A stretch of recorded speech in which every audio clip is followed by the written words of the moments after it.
Hello, my name is Savannah Jameson, and I'm a product trainer for Oxford University Press. It is my pleasure to be here to give you an overview of Oxford Art Online, the gateway to Oxford's art reference works, including Grove Art and the Benezit Dictionary of Artists. I'm going to take you through this product and highlight how your end users can benefit from our unique features and best access its resources by showing you how the site works, how to search for items on the site, and browsing into some content during this training. Oxford Art Online is the home of Grove Art, which is kind of the backbone of the site. Grove Art features comprehensive, peer-reviewed scholarship on art and architecture from prehistory to the present, with entries on artists, architects, craftsmen, patrons, movements, locations, and periods, as well as bibliographies for further research and thousands of searchable images made available through Oxford's partnerships with museums, galleries, and other art organizations. The articles in Grove Art are written and updated by thousands of scholars around the world. Users of Oxford Art Online also have access to the concise Oxford Dictionary of Art Terms, Encyclopedia of Aesthetics, and the Oxford Companion to Western Art. In addition to Grove Art, users also have the option to subscribe to the Benezit Dictionary of Artists, which has become one of the most comprehensive and definitive resources of artists' biographies available.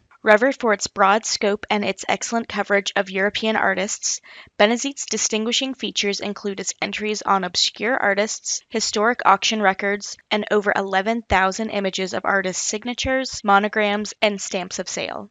Benezit has diverse coverage and detailed histories of artists' work, making it an essential resource for anyone needing authoritative information on individual artists and the collection, display, and sale of their works. Those who subscribe to both Grove Art and the Benezit Dictionary of Artists are able to cross-search the two resources simultaneously, making Oxford Art Online the preeminent gateway to online art reference resources. Before we move into the content, I want to point out a few helpful links in our support bar, which can be found at the top of the homepage here. Click on About to learn more about Oxford Art Online, the editorial board and recent projects, and the reviews and awards. The news page is where you can go to find out what articles are added with each update and any other news pertinent to Oxford Art Online. The subscribe link is where you can access your subscription information for Grove Art and Benezit.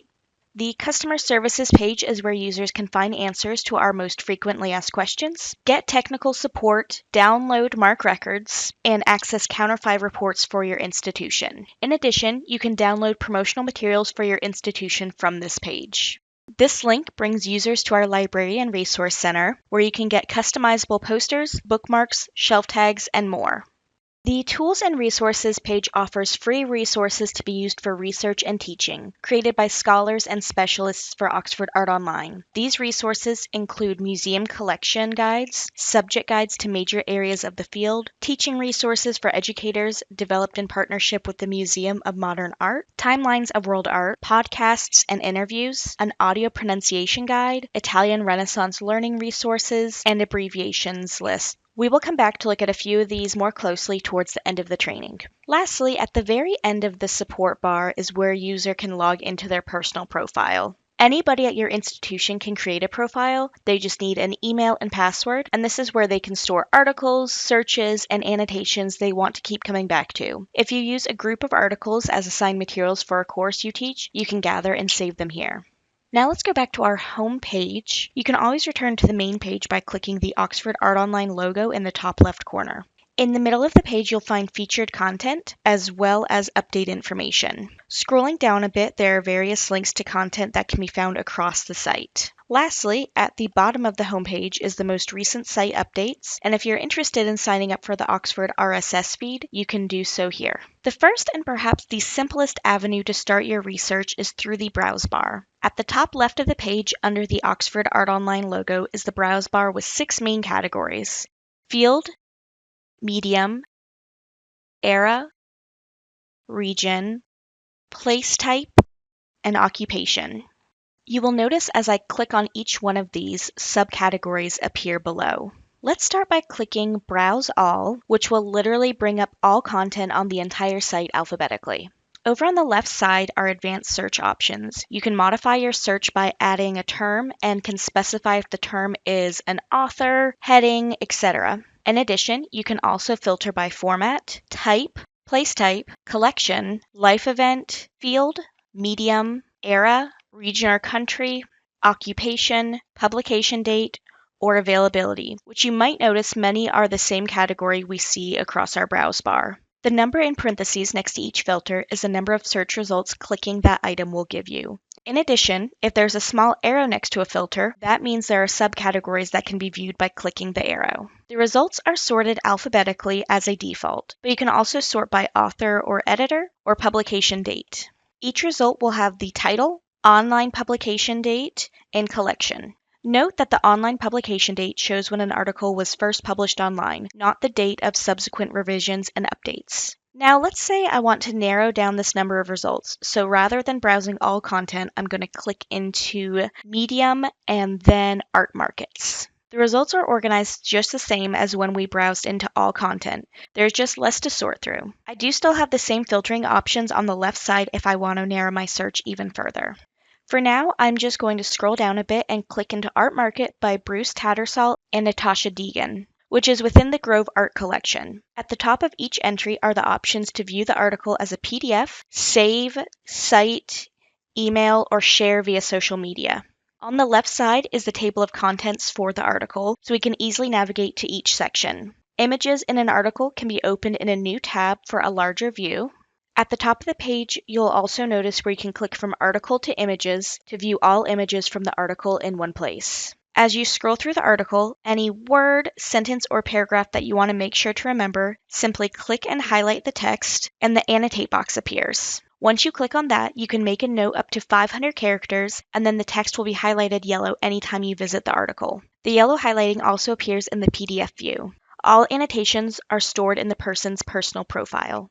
At the bottom of every article is the bibliography, as well as external resources to museum and gallery websites. Next, I'm going to run a quick search. At the top of the page, right next to the browse bar, is our search box. Since I'm currently in a Grove Art article, the quick search defaults to stay in this resource unless I select it to go back to search both Benezit and Grove via the dropdown. I want to view some work from Pablo Picasso, so I'm going to type in his last name, select that we want to search not just Grove Art, but both main dictionaries in Oxford Art Online, and click Enter. There are a few things I want to point out here. First, the results are automatically sorted by relevance, as opposed to alphabetically when we were just browsing. Next, you'll notice on our results page, every instance of Picasso is bolded, which is the site's way of showing you why it thought that particular article was relevant to the search. Lastly, at the top of our results is the option to search for Picasso in the Concise Dictionary of Oxford Art Terms, Encyclopedia of Aesthetics, and Oxford Companion to Western Art. This brings us to a separate results page with articles just in those three resources. If I click into any of the options, it will bring me to that article in Oxford Reference. Subscribers of Oxford Art Online can search and access these three additional Oxford Art Reference titles. Going back to the results for Oxford Art Online, I want to show you the difference between the articles on Picasso in the Benezit versus Grove Art dictionaries. As you can see, this first result is in Benezit, and clicking into it, we see from the table of contents on the left, this article will provide information about exhibitions, holdings, and auction records. Clicking into the Images tab at the top, we see rather than images of Picasso's artwork, we have images of his signature. Going back one more time to the results page, this time let's click into the article from Grove Art. The table of contents shows us this article will provide information about who he was and his particular style of art. Clicking into the Images tab at the top, all images from the article are here, which are primarily photographs of his artwork.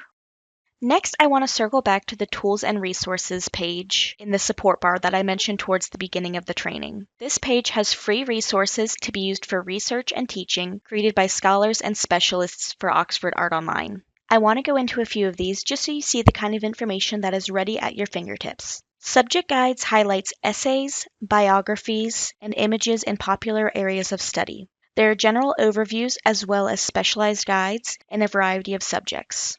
I'll click into Roman art and architecture as an example. Each guide includes a brief introduction to a popular topic in the visual arts with links to key essays and biographies as well as external resources. Educators are welcome to share links to these guides with students, using them as a starting point for further research and discussion. Going back to our tools and resources, I next want to show you the Museum of Modern Art and Grove Art resources for educators.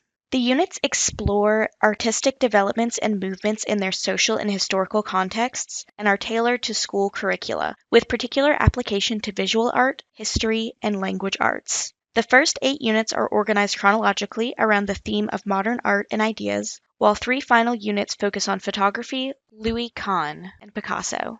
Each unit is divided into a series of lessons. These include suggestions for writing, research, and art-making activities that encourage students to make connections among the visual arts and other disciplines. Lessons also include suggestions for further reading in Grove Art.